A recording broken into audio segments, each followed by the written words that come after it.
Suppose a student witnesses a friend cheating on an important exam. The student is faced with a dilemma of whether to report the cheating or keep quiet. The student might choose not to report cheating because they fear the consequences or because they believe that everyone cheats. The student might report cheating because they believe it is their duty to uphold the rules and maintain fairness in the academic environment.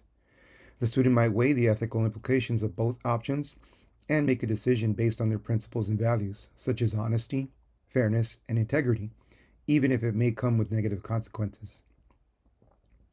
This example demonstrates how moral development theory can help us understand how individuals reason about ethical dilemmas and how they make decisions based on their moral reasoning.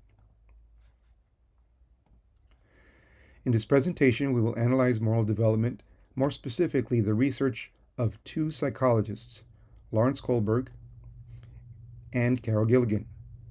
We will examine Kohlberg's stages of morality of justice, Gilligan's stages of morality of justice, critiques of both research theories, and finally, how we as teachers can help guide moral development in our students. So what is moral development? First of all, morality is a system of internal beliefs about what is right and good compared to what is wrong and bad. Moral development refers to how these beliefs change as a person grows older and matures. It is also important to distinguish between moral beliefs and moral behavior. In other words, there is a difference between knowing what is right and actually doing what is right. A person may understand the moral choice, but not always act on it. Two important themes are understanding of moral development. The first is the morality of justice, which focuses on fairness, equality, and ensuring individuals receive what they deserve based on moral principles. The second is the morality of care, which emphasizes empathy, relationships, and consideration of others.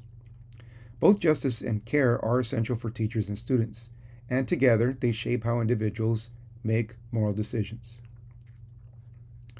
Let's take a look at Kohlberg's theory of moral development.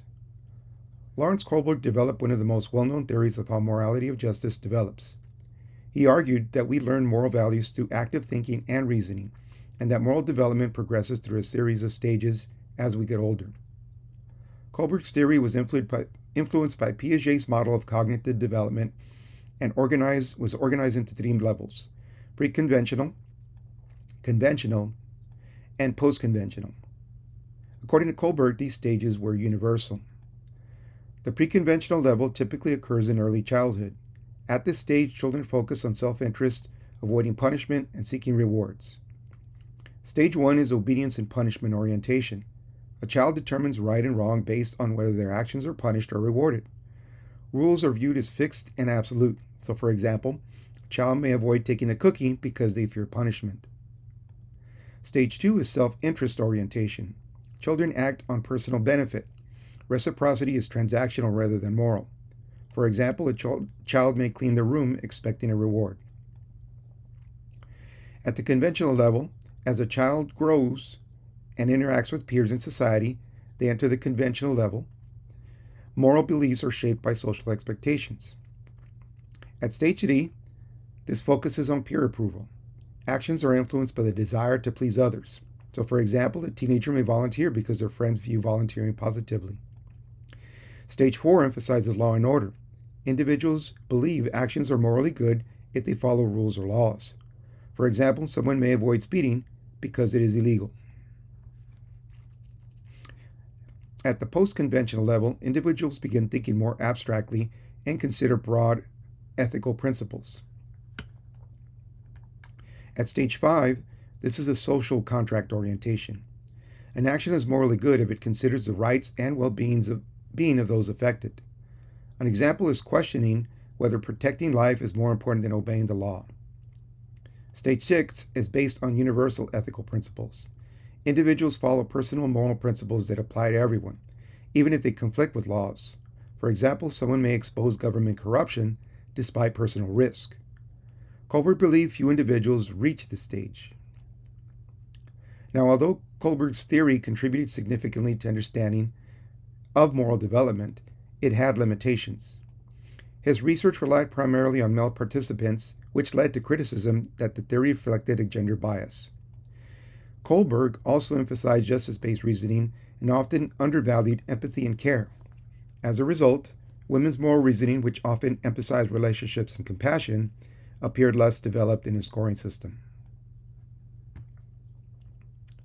One of Kohlberg's critics was Carol Gilligan, who argued that women develop an empathy-based ethic that is different, but not inferior. She believed Kohlberg's model overlooked the importance of relationships, care, and responsibility. Gilligan conducted her own research focusing on women's perspectives. She proposed 3 levels of moral reasoning based on ethical care, but unlike Kohlberg, these levels were not tied to specific ages. Let's look at Gilligan's stages. At the pre-conventional level, decisions are based on self-interest and survival. Individuals prioritize their own needs. At the conventional level, concern for others becomes dominant. Individuals may prioritize their needs over their own. And at the post-conventional level, individuals balance their own needs with the needs of others. This creates a more complex and integrated moral perspective.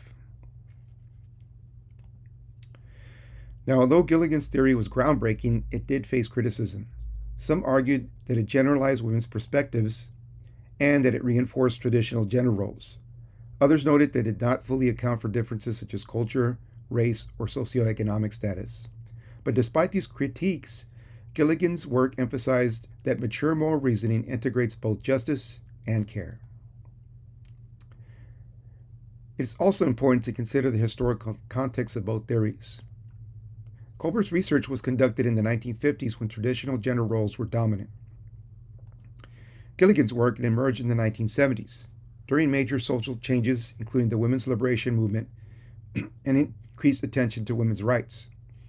These contexts helped explain differences in their perspectives. The implications for a teacher and as an educator, understanding moral development is important. Students may emphasize justice or care differently, and both perspectives are valid.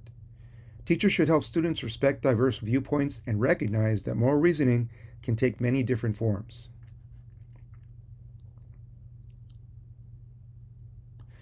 Teachers can support moral development through classroom activities that encourage both justice and care. These include moral dilemmas that spark discussion, role-playing activities, collaborative group work, and real-world scenarios which students are able to relate to. These strategies usually help students develop empathy and higher levels of moral reasoning. So, in this presentation, we analyze moral development through the work of Lawrence Kohlberg and Carol Gilligan.